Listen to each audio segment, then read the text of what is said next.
한국이 누리호 발사 성공으로 세계 7대 우주 강국으로 발돋움하고 북한 핵미사일을 독자적으로 감시 추적할 수 있는 능력도 갖추게 됐습니다. 오늘부터 5세 미만 영유아들에 대한 백신 접종이 시작돼 전 연령대 백신 가능 시대에 돌입했습니다. 미국 내에서 교사들과 교직원들이 대규모로 교단을 떠나고 있어 공교육이 위기를 맞고 있습니다. 미국에서 자녀들의 보육비가 크게 올라 부모들이 직업까지 바꾸고 있는 것으로 나타났습니다. 미 기존 주택 판매가 5월에 전달보다 3.4%나 하락하며 팬데믹 이래 최저치로 냉각됐습니다. 여러분 안녕하십니까? 워싱턴 뉴스 투데이입니다. 한국이 역사적인 누리호 발사에 성공함으로써 세계 7대 우주 강국으로 우뚝 섰을 뿐만 아니라 북한의 핵미사일을 독자적으로 감시 추적할 수 있는 군사정보 능력을 배가시키고 있는 것으로 평가받고 있습니다. 또한 차세대 정보통신망인 6G 시대를 앞당기는 첨단 과학기술과 상업적 이용에도 획기적인 성과를 얻을 것으로 기대되고 있습니다. 한면택 기자가 보도합니다. 3, 2, 엔진 점화, 26, 누리호가 발사되었습니다.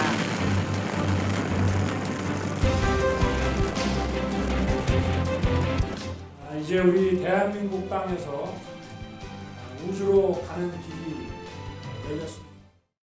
대한민국이 한국형 발사체 누리호의 발사 성공으로 세계 7대 우주 강국으로 발돋움하며 우주 기술의 군사적, 상업용 활용에도 획기적인 길을 열고 있습니다. 한국형 발사체 누리호는 한국 시각 21일 오후 4시 전남 고흥 나로 우주센터에서 발사돼 예정한 700km 고도에 도달했습니다. 누리호에 실려있던 인공위성들도 발사 15분 45초 만에 목표 궤도에서 성공적으로 분리돼 지상 관제센터에 정상 신호를 보내기 시작했습니다. 대한민국의 한국형 발사체인 누리호의 발사와 궤도에 올리는 데 성공함으로써 세계 7대 우주 강국으로 발돋움하는 새 역사를 썼습니다. 예대 월스트리트저널 등 미 주요 언론들은 한국의 누리호 성공이 우주 개척사를 새로 쓴 것에 그치지 않고 상업적, 군사적 활용에 획기적인 성과를 얻을 것으로 평가했습니다. 한국은 우선 1톤 이상의 위성을 고도 435마일, 700km 상공에 도달시키고 궤도에 올려놓는 데 성공함으로써 미국과 러시아, 중국 등에 이어 7번째로 우주 강국에 올라섰다고 월스트리트저널은 평가했습니다. 한국은 2010년부터 누리호에 18억 달러를 투자해 10년 노력 끝에 성공을 거두고 새 우주 개척사를 쓴 것으로 월스트리트저널은 전했습니다. 한국은 특히 앞으로 수년간 상업용, 군사용 위성들을 쏘아 올릴 계획인데 이를 통해 상업적, 군사적 활용을 획기적으로 확대할 수 있다고 미 언론들은 전했습니다. 한국은 무엇보다 북한의 핵미사일 활동을 우주에서 미국 첩보위성의 도움 없이도 독자적으로 감시 추적할 수 있는 군사정보 능력을 갖게 될 것으로 월스트리트저널은 밝혔습니다.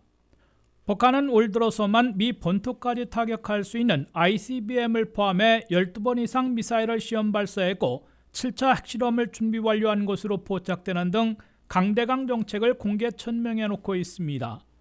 한국은 지금까지 북한의 핵미사일 도발에 대한 정보 수집을 미국의 첩보 정보 체계에 상당 부분 의존해 왔는데 머지나 우주에서 독자적으로 감시 추적하는 시스템을 구축해 군사정보력을 배가시키게 될 것으로 미 언론들은 내다보고 있습니다.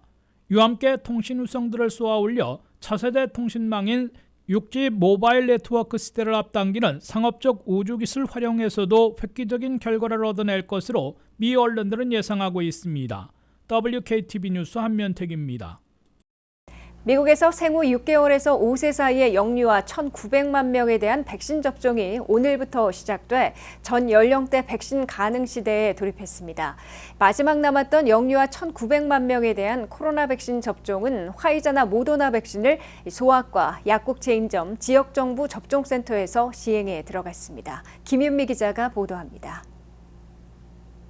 미국이 코로나 백신 접종을 시작한 지 18개월 만에 전 연령대 백신 접종 가능 시대에 돌입했습니다. 미국에서는 오늘부터 마지막 남았던 연령대인 생후 6개월부터 4, 5세 사이의 영유아들 1,900만 명에 대한 코로나 백신 접종에 공식 착수했습니다. 미 전역의 소아과 의사, 약국 체인점, 지역정부 접종센터 등에서 영유아들에 대한 백신 접종에 돌입했습니다. 화이자 백신을 선택하면 생후 6개월부터 4세까지 3마이크로그램씩 3번으로 나눠 접종하게 됩니다. 화이자 백신은 3주 간격으로 2번을 먼저 맞은 후에 2달 경과 후 3번째를 접종하면 됩니다. 모더나 백신은 2.5 마이크로그램씩 2번을 4주 간격으로 접종하게 됩니다. 조 바이든 대통령과 질 바이든 여사는 오늘 오후 워싱턴 DC에 있는 헬스 클리닉을 방문해 영유아들에 대한 백신 접종을 둘러보고 아이들을 바이러스로부터 보호할 수 있도록 백신 접종을 시켜달라며 부모들에게 당부했습니다. 하지만 영유아 1,900만 명에 대한 백신 접종이 순조롭게 이루어질지는 부모들의 미온적인 반응으로 불투명해 보입니다. 카이저 패밀리 재단의 5월 설문조사에선 영유아를 두고 있는 부모들의 18%만 자녀들을 즉각 백신 접종시키겠다고 대답했을 뿐 38%는 지켜보겠다며 유보적인 입장을 보였습니다. 이어 27%는 영유아 자녀들에겐 백신을 결코 맞추지 않겠다고 대답했습니다. 미국 소아과 의학회는 미국 내 어린이 1,350만 명에서 많으면 4명 중 3명이나 이미 코로나 바이러스에 감염돼 자연 항체 또는 백신 항체를 갖고 있을 것으로 관측되고 있다고 밝혔습니다. 또한 백신 접종으로 재감염을 막지는 못하더라도 중증 발병과 사망 위험을 막아주기 때문에 영유아들을 포함해 백신 접종을 권고하고 있다고 밝히며 나이가 어릴수록 코로나 바이러스에 감염되더라도 치명률은 낮은 걸로 간주되고 있지만 CDC는 청소년 감염자들 중에 현재까지 1,000여 명이 목숨을 잃고 4만 명이 입원 치료를 받았다고 밝혔습니다. 더욱이 청소년 감염 환자 중에 8,500여 명이 심장과 신장, 폐, 뇌, 눈 등의 합병증을 겪은 것으로 파악됐다고 경고하고 백신 접종을 독려하고 있습니다. WKTV 뉴스 김유미입니다. 미국 내에서 교사들과 교직원들이 대규모로 교단을 떠나고 있어 공교육에 심각한 차질을 빚을 위기를 맞고 있습니다. 코로나 감염 사태를 겪으며 극심한 스트레스를 받고 지친 교사들과 교직원들이 2년간 30만 명이나 교단을 떠났으며 빈자리를 채우지 못하고 있는 것으로 조사됐습니다. 김지수 기자의 보도입니다. 미국의 공립학교들이 대규모 교사들의 퇴직으로 공교육 위기에 빠지고 있습니다. 팬데믹 기간 2년 동안 미 전역의 공립학교에서만 교사들과 교직원들이 30만 명 이상 교단을 떠난 데 이어 이번 여름방학이 시작되며 대규모 교직자 퇴직이 계속되고 있다고 월스트리트 저널이 보도했습니다. 2020년 2월부터 2022년 5월 사이에 교단을 떠난 공립학교 교사들과 교직원들은 30만 명으로 전체 3%나 줄어든 것으로 이 신문은 밝혔습니다. 전국교육협의회의 설문조사 결과 교사들의 절반을 넘는 55%는 계획보다 이른 시일 내 조기 퇴직하겠다고 대답했습니다. 교단을 떠나고 있는 교사들은 코로나 감염 사태로 교실 수업이 중단되며 원격 수업으로 대체됐었고 교실 수업 재개 후에는 숱한 건강 안전관리 지침을 지켜야 돼 극심한 스트레스를 받고 지쳤기 때문에 그만두고 있다고 토로했습니다. 일부 교사들은 또 상당수 부모들이 사사건건 자녀들의 문제로 SNS를 동원해 교사를 비판하고 교실에서는 일부 학생들이 교직원에게 폭력을 휘두르거나 위협하는 일까지 늘어나 스트레스를 받고 있다고 지적했습니다. 여기에 지난 5월 텍사스 유발디 롭초등학교에서 벌어졌던 총기 난사를 비롯해 학교에서의 총기 폭력 공포도 교사들의 퇴직을 부채질하고 있는 것으로 월스트리트 저널은 전했습니다. 미국 내 학교에서의 총격 사건은 지난 한 해 249건이나 발생했으며 올해는 상반기에만 벌써 152건으로 더 늘어날 게 확실해 보입니다. 미국 내 공립학교의 44%는 풀타임 또는 파트타임 교직원이 공석임에도 채우지 못하고 있다고 답한 것으로 교육통계센터의 설문조사에서 나타났습니다. 연방교육부에 따르면 미 전역의 공립학교에서는 수학과 과학, 기술, 특수교육, 조기교육 교사들이 가장 많이 부족한 것으로 조사됐습니다. 여름방학을 맞아 썸머스쿨을 개설했다가 스텝 부족으로 취소하는 공립학교들도 크게 늘고 있습니다.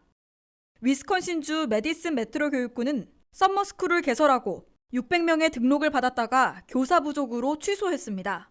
일부 지역에선 전문직과 테크놀로지 종사자들을 파트타임으로 초빙해 수학, 과학, 기술 강사로 활용할 계획을 세우고 있습니다. WKTV 뉴스 김지수입니다. 미국에서 차일드 케어, 즉 자녀 보육비가 크게 올라 부모들이 직업까지 바꾸고 있는 것으로 나타났습니다. 미국이 일상을 되찾으면서 차일드 케어 비용은 15에서 20%는 올랐으며 부모들은 육아에 전념하기 위해 직장을 그만두거나 직업을 바꾸고 세컨드 잡을 잡고 있는 것으로 조사됐습니다. 김윤미 기자가 보도합니다. 미국이 코로나 감염 사태를 겪은 후에 일상을 되찾으면서 갖가지 후폭풍에 직면하고 있습니다. 40년 만에 물가 급등도 그 후폭풍의 하나이고 그 여파로 자녀 보육비, 차일드 케어 비용이 크게 올라 어린 자녀를 둔 부모들의 부담을 가중시키고 있습니다. CNBC의 보도에 따르면 자녀 1인당 보육비가 부모에게 맡길 경우 팬데믹 직전인 2019년에는 565달러였지만 2021년에는 694달러로 20%나 급등했습니다. 베이비시터에 맡길 경우 201달러에서 221달러로 15% 인상됐습니다. 차일드 케어 센터에 보낼 때는 일주일에 1인당 215달러에서 226달러로 비교적 적은 5%가 올랐습니다. 방과 후 프로그램에 자녀를 보낼 때는 243달러에서 261달러로 높아졌습니다. 차일드 케어 센터가 가장 적게 올랐지만 들어가기가 매우 어려워져 지금은 2년이나 대기해야 하는 것으로 나타났습니다. 미 전역에서 차일드 케어 센터는 팬데믹의 초반부터 지난해 3월 사이 무려 9천여 곳이나 문을 닫았기 때문에 매우 오래 기다려야 할 것으로 보입니다. 어린 자녀를 둔 부모들의 63%는 보육비가 훨씬 더 들고 있다고 답했습니다. 응답한 부모들의 59%는 가구 소득의 20%를 자녀 보육비로 쓰고 있다고 답했고 10% 이상 들이고 있다는 부모들은 73%에 달했습니다. 자녀 보육 문제로 부모들이 취업 형태까지 바꾸고 있는 것으로 조사됐습니다. 가장 많은 31%는 세컨잡을 찾고 있다고 밝혔습니다. 26%는 일하는 시간을 줄이고 자녀 돌보는 시간을 늘리고 있다고 대답했습니다. 25%는 자녀를 돌보는데 편리하도록 직장이나 직업을 바꿨다고 말했습니다. 21%는 아예 취업을 중단하고 육아에 전념하게 됐다고 밝혔습니다. 부모들의 35%는 아이를 더 갖지 않겠다고 응답했습니다. 결론적으로 팬데믹을 겪은 어린 자녀를 둔 미국의 젊은 부모들은 적게 일하고 적게 쓰고 적게 저축할 수밖에 없는 상황이라고 밝혀 미국 경제에 막대한 영향을 미칠 것으로 CNBC는 우려했습니다. WKTV 뉴스 김윤미입니다.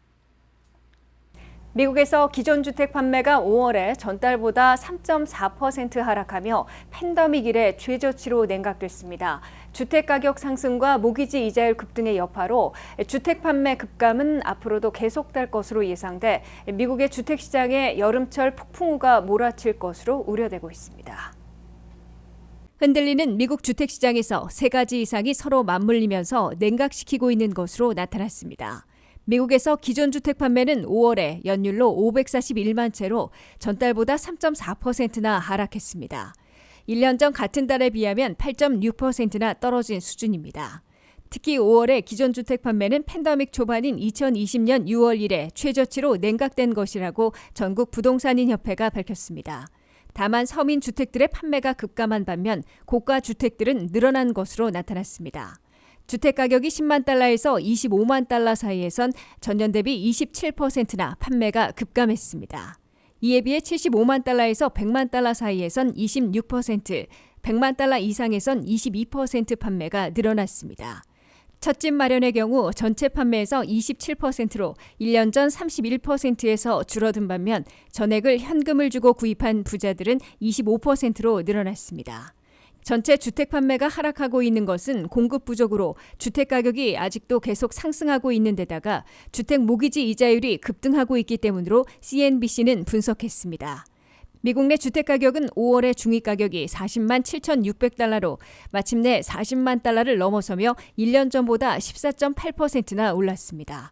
이 같은 주택가격 인상률은 전국 부동산인 협회가 추적을 시작한 80년대 말 이후 최고치라고 이 협회는 밝혔습니다. 이와 함께 주택 모기지 이자율은 5월에 판매 완료된 주택들의 계약 시기인 3월과 4월에 4%에서 5.5%로 급등했고 6월에는 6%를 넘어서고 있습니다. 이 두 가지가 겹치는 바람에 서민들의 내 집 마련이 갈수록 어려워지고 있는 것으로 분석됩니다. 전국 부동산인협회는 주택 판매가 앞으로도 더 감소할 것으로 내다보고 있습니다. 이 협회는 올 한 해 주택 판매가 당초 전년보다 6.6% 증가할 것으로 전망했다가 지난주에는 정반대로 6.7% 감소할 것으로 수정해 그만큼 주택 시장이 급변하고 있음을 알렸습니다.